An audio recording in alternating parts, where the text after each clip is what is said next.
Hey everyone, Scott here, better known as Norebbo, and today I'm going to show you how I drew a Starlux A321neo. I did this using Adobe Illustrator and Adobe Photoshop, and as you can see, I'm getting right into it. So I'm going to start with the logo first, since I need that to define the shape of some of the swoops and the sweeps of the actual livery itself down the side of the fuselage.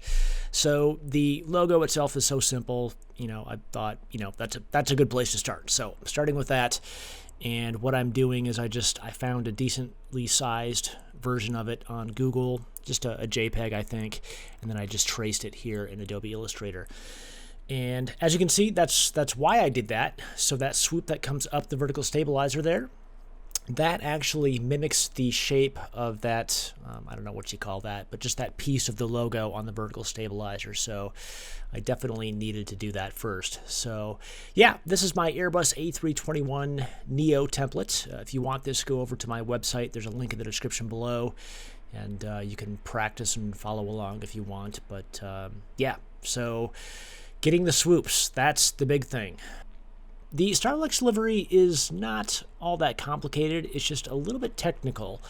It's mostly white, but these swoops that go down the side of the aircraft are very, I don't know what the right word is for it other than just difficult and a pain in the butt.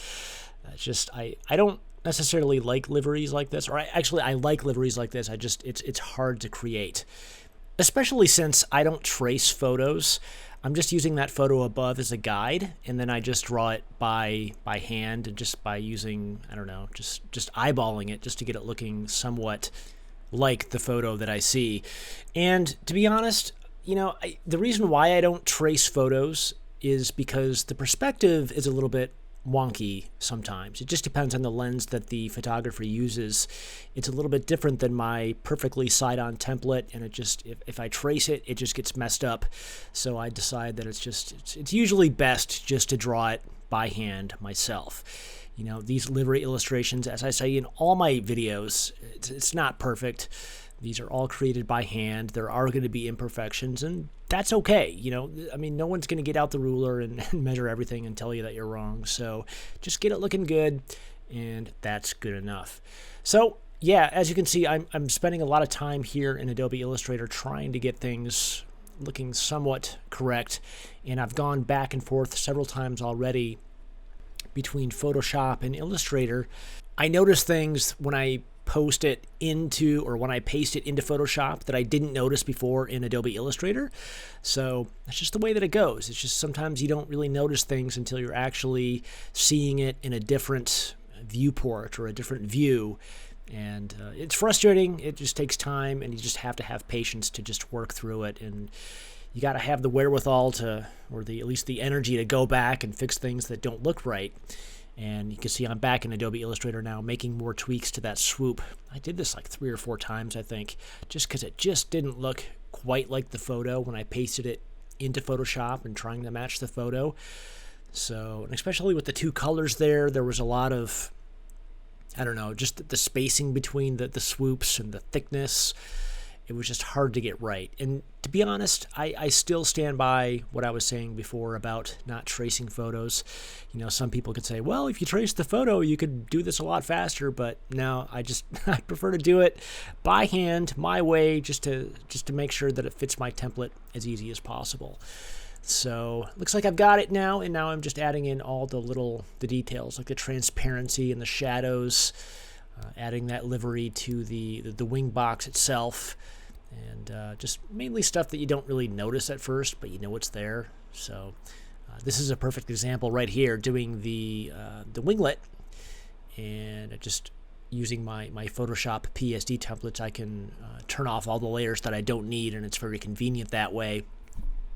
And I can just focus on the element itself without being distracted. So yeah, that design on the winglet there is real simple. It uses the exact same colors down at the bottom of the fuselage, and then it's just the same thickness, I believe, at that gold stripe that runs through the middle. So it's all good.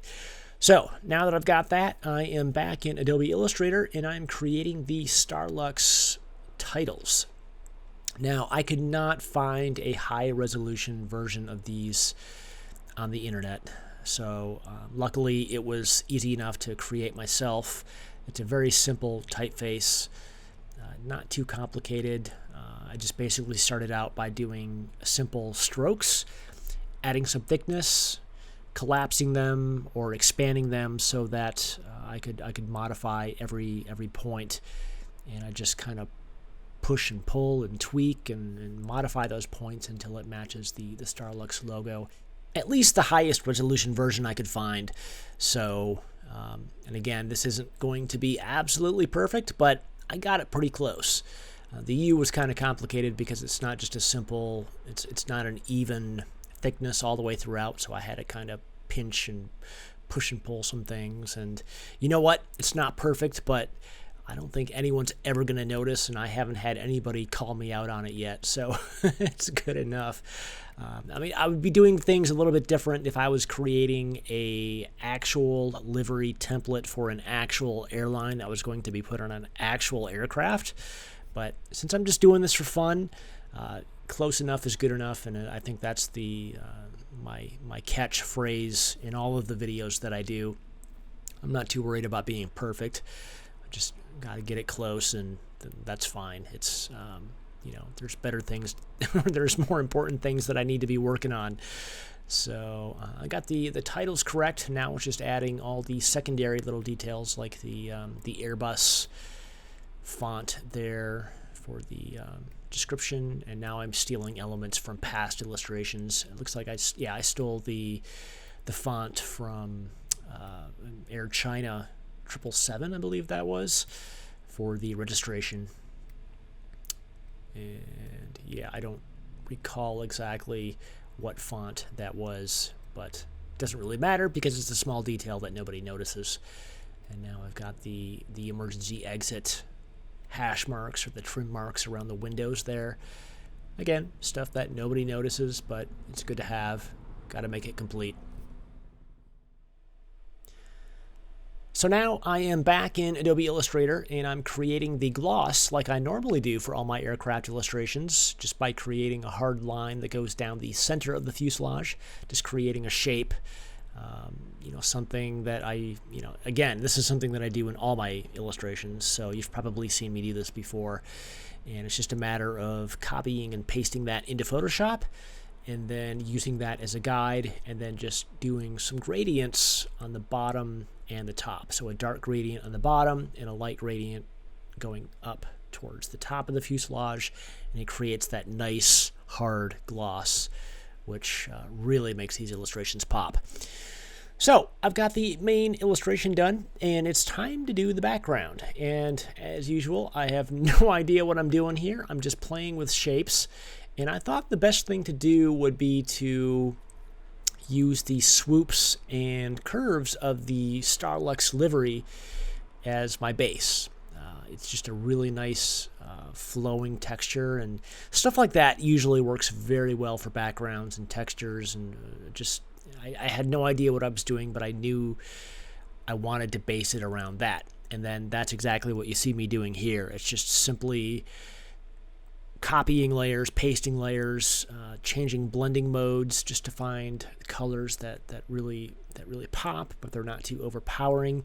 I was trying to get like a really gold, like a goldish brown color. I was having difficulty getting that exact color that I wanted. It was either too washed out or too gold, and that took a little while to get. I eventually got it. This entire process took maybe 30 minutes, but as you can see, I've sped it up so fast that it goes fairly quickly. And I thought I had something here. I thought I was going to go with this because I thought that looked pretty good, but as you'll see in a moment, it just wasn't enough for me. I had to go back in and really punch it out. I don't know.